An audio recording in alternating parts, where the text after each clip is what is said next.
بسم الله الرحمن الرحيم الحمد لله رب العالمين والصلاة والسلام على سيدنا محمد سيد الأولين والآخرين وحبيب رب العالمين لا إله إلا الله محمد رسول الله نوينا لله تعالى.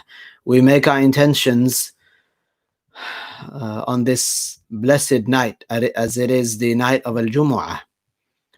هذه ليلة الجمعة المتقدمة. The night Islamically comes before the day. So now this is the night of Al-Jumu'ah and it is a blessed night. So before you sleep, then make dua. And if you are amongst the people, insha'Allah, who sleep, then wake up before Al-Fajr and pray and make dua. Then also make dua at this time, for the night, for the dua is mustajab at this particular point in time, namely on Friday night. But today we're going to look at a matter which truly it shows us the beauty of Al-Islam and the beauty of the Muslims and the way that they think.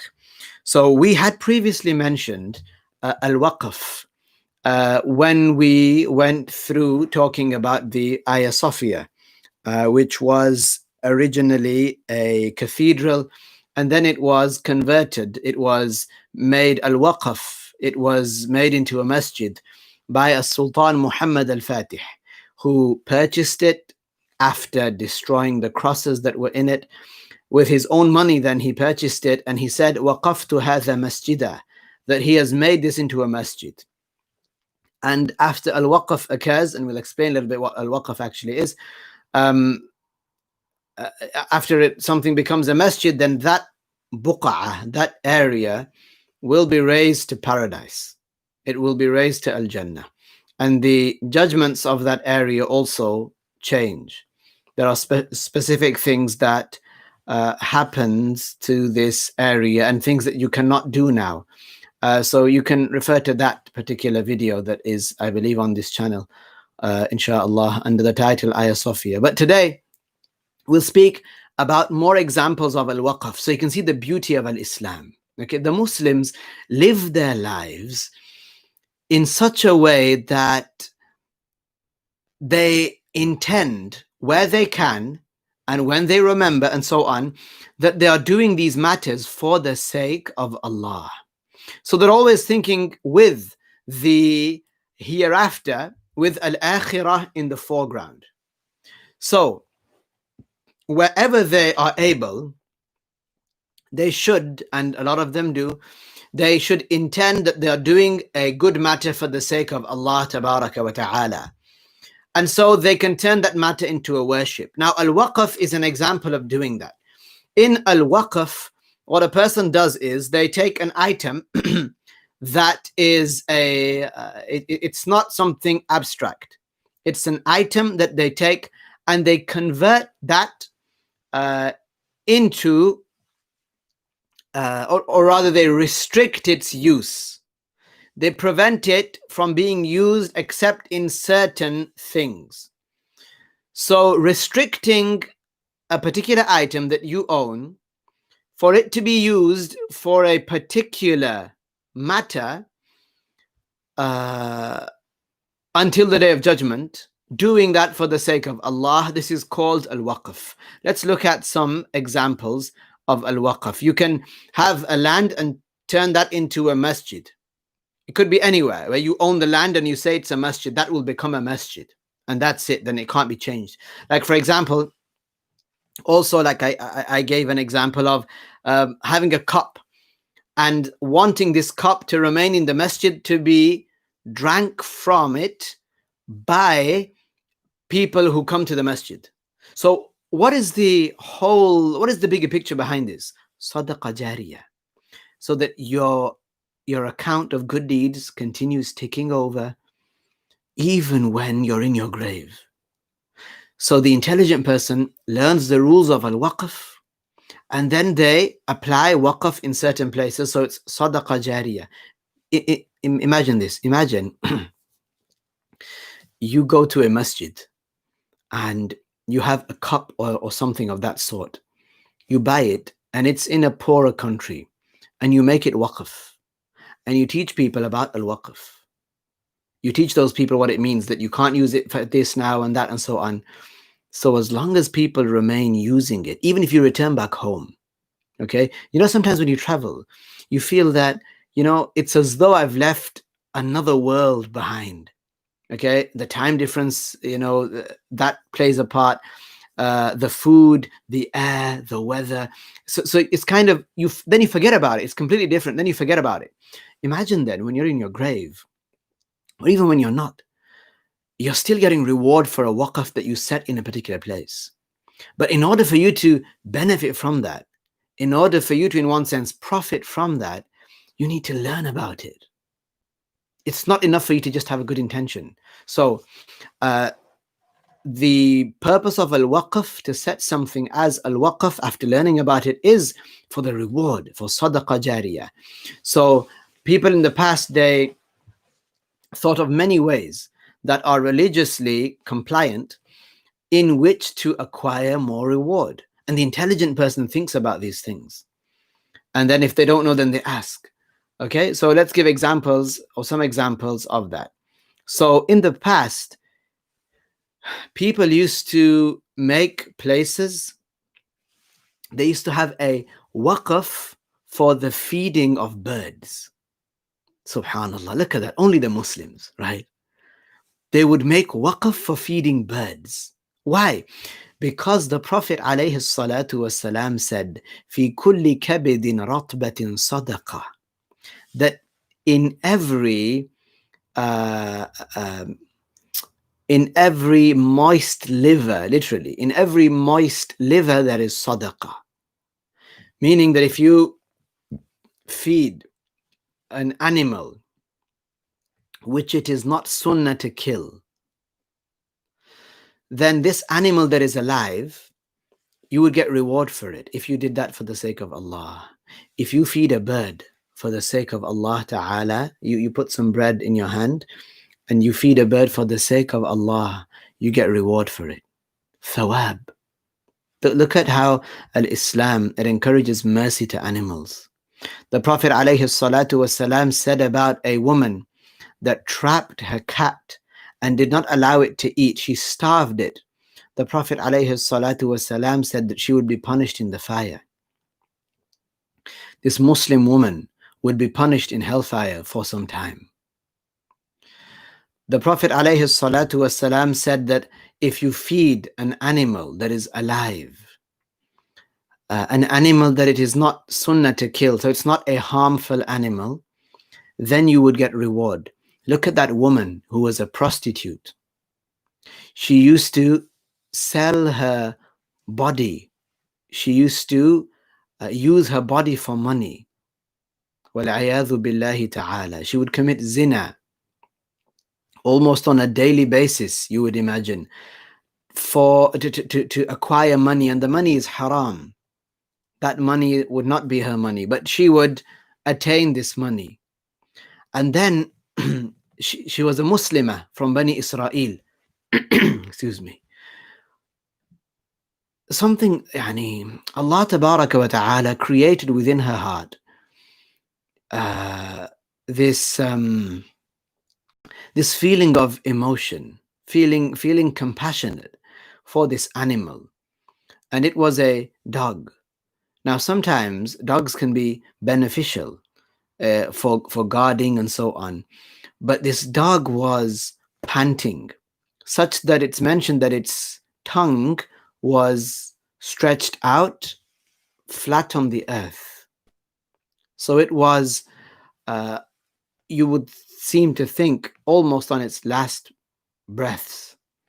So what did she do? She was wearing like a sock, but a muq made of jild, like khuf, khuf that are made of leather, those leather socks. So she had this on, so she took it off. She felt sorry for this dog. And for the sake of Allah. So not just like, oh, the dog's dying, let me give it some. No, she said for the sake of Allah. She got got water for the dog and gave it to drink.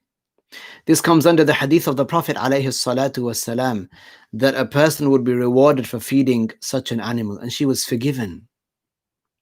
She was forgiven. So you see, taking care of animals, this is something that is recommended in our religion. And someone showed me a video the other day. It was saddening. It was horrific, subhanallah. Do you know, even though it's sunnah to kill certain animals that are harmful, like snakes and scorpions and so on, and certain types of spiders, what is haram and not permissible is to torture those animals. It's haram to torture those animals, like to cut the leg of a cat and just to watch it squirm after that. Okay? I mean, if the animal is going to be killed, like if it's going to be slaughtered for udhiyah or qurbani, if it's going to be a goat, a sheep, a camel, then obviously, Islamically, we are allowed to cut its throat in the correct way, and this has been made permissible. But to torture the animal, like to electrocute the animal, for a person to put the animal in a water bath and then electrocute it, okay? Not so as to kill it, but to torture it, to stun it. This is haram. This is haram. Except for, obviously, like I said, where it's been made permissible. Like you imagine when the animal, it is cut, it experiences some pain. But this has been made, for us to eat it, has been made permissible. So it's not permissible to torture an animal, to cause it excruciating pain without an excuse. The scholars do mention that if there's an animal that you can't free yourself of its harm, and the only way to rid of its harm is by fire, by using fire, then you can use fire. But that's if it's the only way. So there are exceptions. But I saw, subhanallah, someone showed me the other day, and this was horrific. So anybody who thinks that Muslims are people that lash out at animals, or that they don't have any empathy or any sympathy for animals, and they are not merciful to animals, then they need to think again, because it is haram.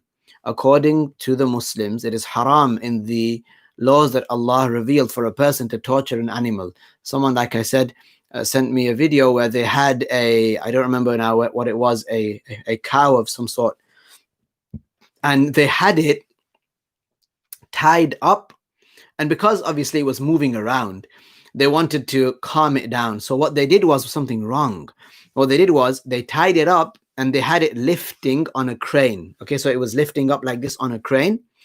And then, وَالْعِيَاذُ بِاللَّهِ, and it's unfortunate for me, subhanallah, to, like to add to it, قد يقال insult to injury, they were Pakistanis as well. So they did that in an area, wherever it was, it seemed like somewhere in the Indian subcontinent, and then they released the animal from a height. And when it drops, subhanallah, you can imagine some of the animal's bones being broken, and it's a heavy animal, legs being broken and so on. And the reason they did that, the reason they did this haram act, was to kind of stun the animal, shock the animal so it wouldn't move, so they could cut its throat to eat it. Okay, that part, al-udhiyah, some said it's wajib, some said it's sunnah, fine. But you see, to do something good, they did something haram. And that's just ignorance. وَالْعِيَاذُ بِاللَّهِ. That's just ignorance. So, shame on them. Seriously, shame on them for having committed that sin. Shame on them. So, anyway, we were saying, I wanted to make another lesson about that, about showing mercy to animals, but this is part of it, inshaAllah ta'ala. But we are speaking about al-waqf. So look at the Muslims. Some of them, they would have a waqf where money would come in. They made a waqf as to when a certain amount of money was gathered, they would go to a particular area and buy food for the birds. Buy food for the birds. There were other types of waqf projects, And these projects, because look, once you do it, then that's it. Keeps going and going, even after you die. Even like 500 or 600 years after you die, it keeps going and going and going and going. And there were so many awqaf, like the ones that you will see, and at the end, I'll mention this again to remind you.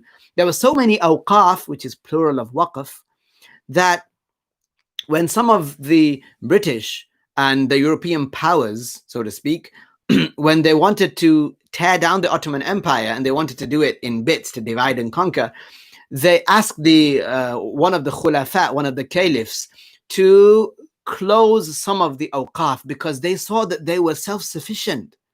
This is what was keeping the Muslims powerful in their regional areas and then as a whole, these awqaf. So anyway, so there were awqaf for al-fuqara also.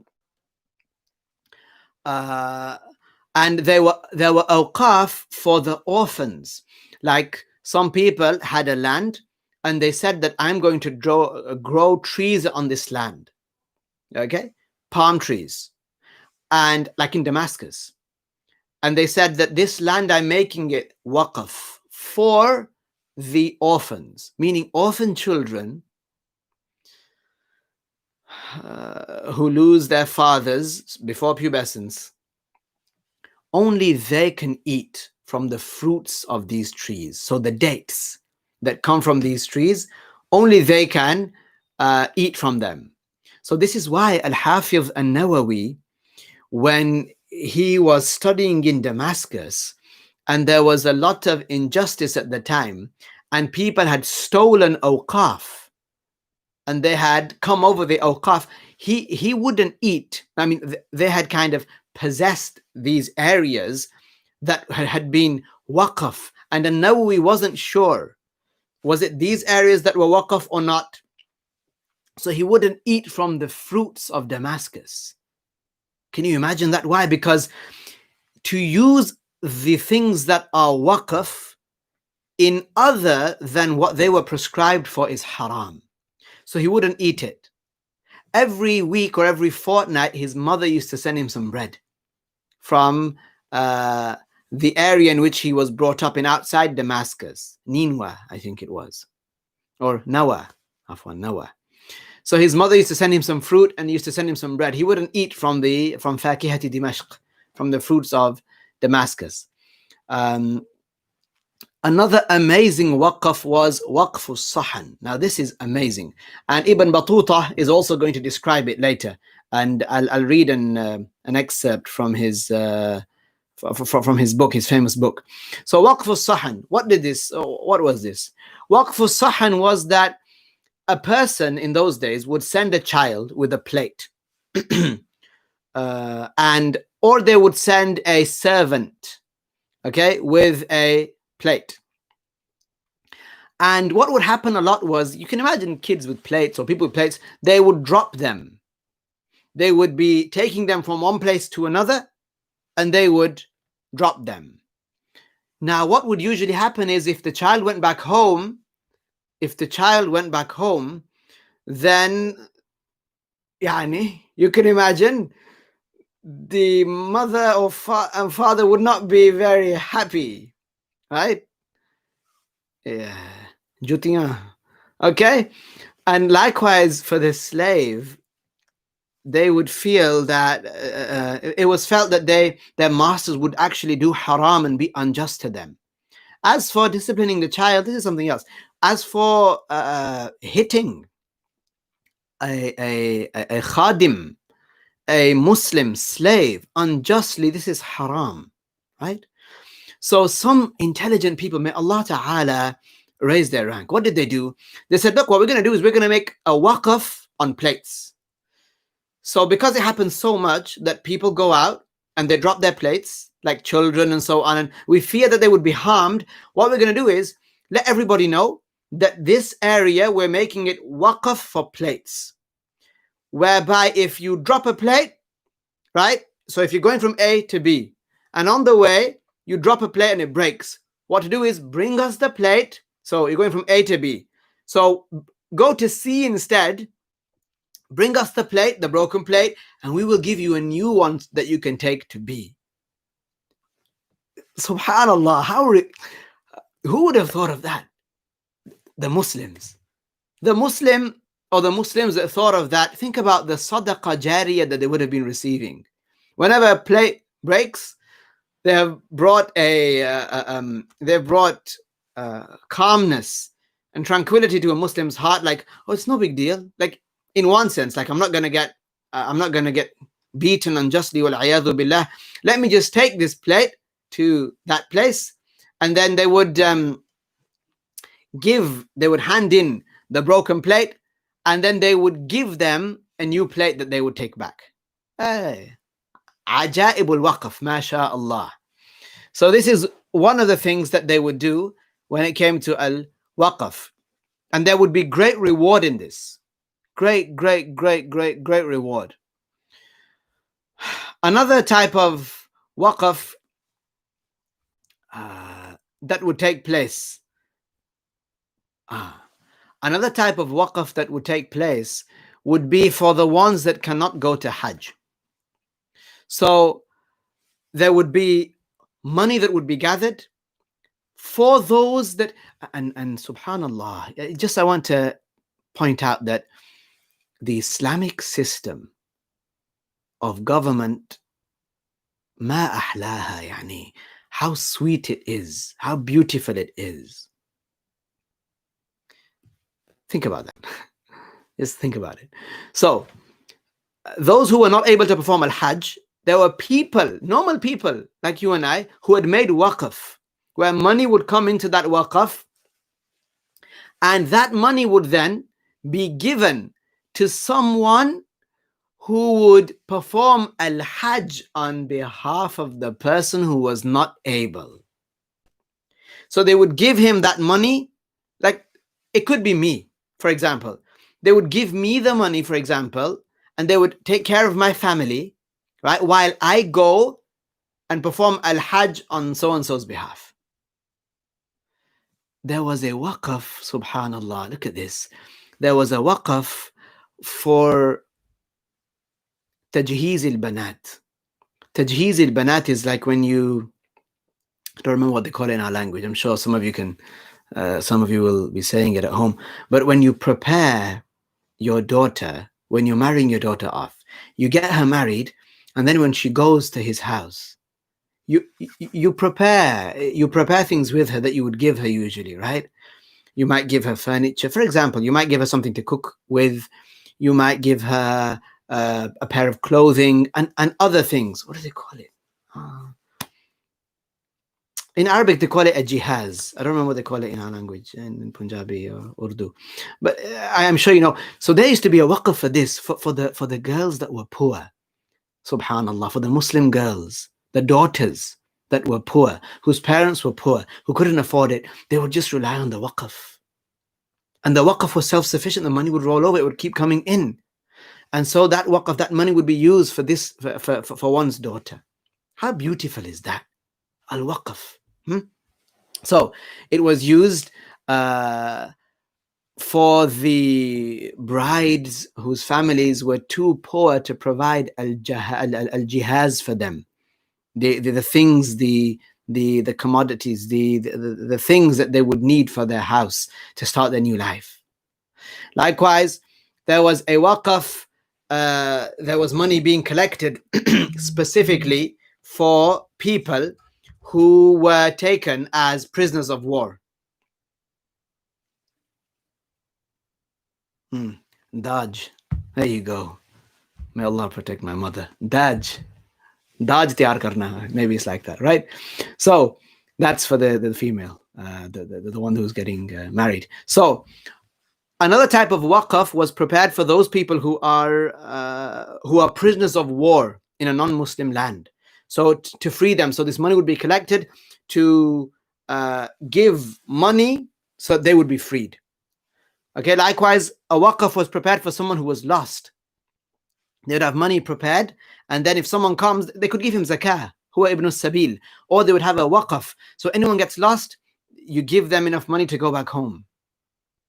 Likewise, there was a waqf. Think of all these different ways how Muslims contributed to get reward. Nowadays, we don't have much waqf, but we can donate for the sake of Allah. They had a waqf in Damascus for pavements. And back then, this was the thing. Like nowadays, we overlook pavements, right? Where we think, okay, pavement on this side, there's a walkway, sidewalk, a pavement, okay?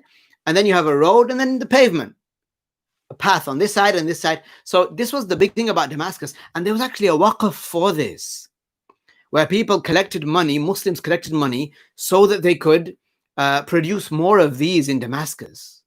Think about the sadaqah jariyah that they would have been acquiring. So they wanted to have that in all of the streets of Dimashq, of Damascus. And there were other things like this. Now, let me mention to you some of what Ibn Battuta mentioned. Ibn Battuta, he was a person who traveled the world. He was a Muslim traveler. He was actually a faqih, a Maliki scholar, and he left. He says "Kharajtu min Tanja." He left Tanja, Maskati Ra'sihi, where he was born, at the age of about 21, and he was a Maliki faqih, yani a scholar, an actual scholar. And he left and he traveled the world. He went to India. He met some of the awliya, and he mentions these things. He was in a gathering where Ibn Taymiyyah, wal-'iyadhu billah, the one who the Wahhabis go back to. Ibn Taymiyyah was in Damascus, and he said that, and this is kufr, he said that Allah, who we know to be without a place, all of the prophets, Adam through Muhammad alayhi salatu wassalam, believed and knew and taught that Allah is not like the creation, and they believe that Allah is without a place. Ibn Taymiyyah in Damascus once was sitting on the mimbar, and he stood up and then he stepped down off the mimbar 2 steps, and he said, Allah comes down like kanuzuli hadha. So what did the people do? What did the Sunnis do at that time? What did the Muslims do? Jutiyan. They took off their shoes and they slapped him silly, as they say, because they weren't accepting of that. And then Ibn Taymiyyah got locked up a number of times. Anyway, so Ibn Battuta, this traveler, this Muslim, this Maliki scholar, he started traveling. And he said, Marartu yawman bi ba'di aziqati Dimashq, that I passed by one a tight street in Damascus. فرأيت به مملوكا صغيرا قد سقطت من يده صحفة من الفخار الصيني. He said that I passed by and I saw a young slave. And what happened was that the plate had dropped from this clay plate that was of Chinese make. It dropped and it smashed. He said, وَهُمْ يُسَمُّونَهُ الصَّحَنِ, and the Syrians call it a sahan. فَتَكَسَّرَتْ, it broke. وَاجْتَمَعَ عَلَيْهِ النَّاسِ, and then everybody came like, oh, you broken it. فَقَالَ لَهُ بَعْضُهُمْ إِجْمَعْهُ, يعني some of them said to him, gather this plate. So he gathered all the pieces. وَاحْمِلْهُ مَعَكَ لِصَاحِبِ أَوْقَافِ الْأَوَانِ, and take it to the person who is in charge of the awqaf of utensils, the one who is in charge of the waqf of the utensils. فَجَمَعَهَا, so he collected all the pieces. وَذَهَبَ الرَّجُلُ مَعَهُ إِلَيْهِ, and that man that had advised him to do that took him with him. فَأَرَاهُ إِيَّاهَا, so he showed him, it's over there. فَدَفَعَ لَهُ مَا اشْتَرَى بِهِ مِثْلَ ذَلِكَ الصَّحَنِ, and the person gave him, so in exchange for the money, either he gives him a plate or he gives him money so he can go buy another plate like it. And then Ibn Battuta rahimahullah says, وَهَذَا مِنْ أَحْسَنِ الْأَعْمَالِ, and this is amongst the greatest deeds. Amazing. He said, فَإِنَّ سَيِّدَ الْغُلَامِ لَا بُدَّ أَنْ يَضْرِبَهُ عَلَى كَسْرِ الصَّحَنِ, that usually the sayyid of the ghulam, the master of the Muslim slave, would usually hit him, right? Or he would reprimand him.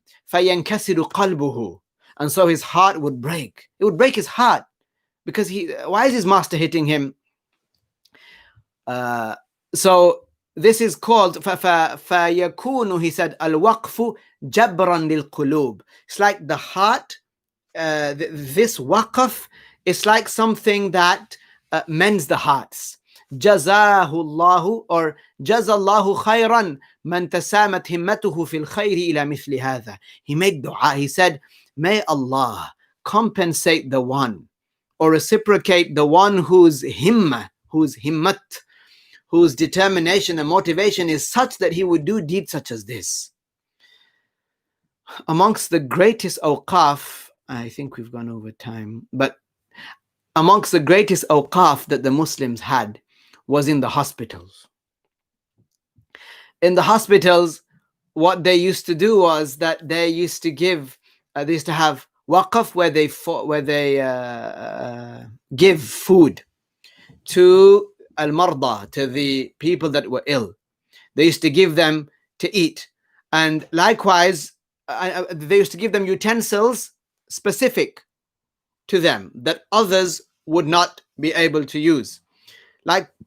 Likewise, what they used to have was, there were, and this one really got me, subhanallah. Look at the beauty of al-Islam.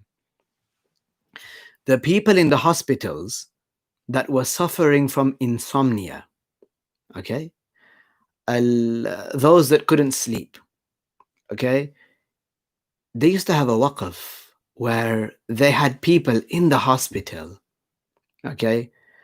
You can imagine with the dufuf, the tambourines, they had people sing nasheed for them. Imagine that.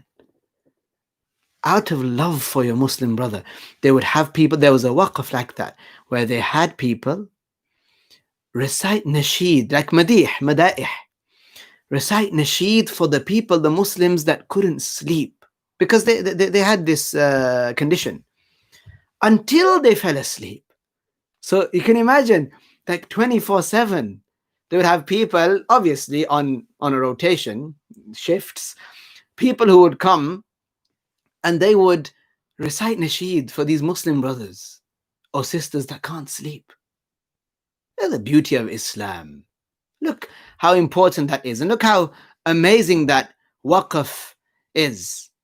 And like that, there were many other awqaf. This was mentioned within the time of al-Uthmaniyin. This was present within the time of al-Uthmaniyin. During the time of al-Uthmaniyin, what they had was a waqf where they had people, especially, for example, in Tripoli and in Damascus, where they hired two people who would go to the hospitals, two Muslims who would go to the hospitals every day. For what purpose?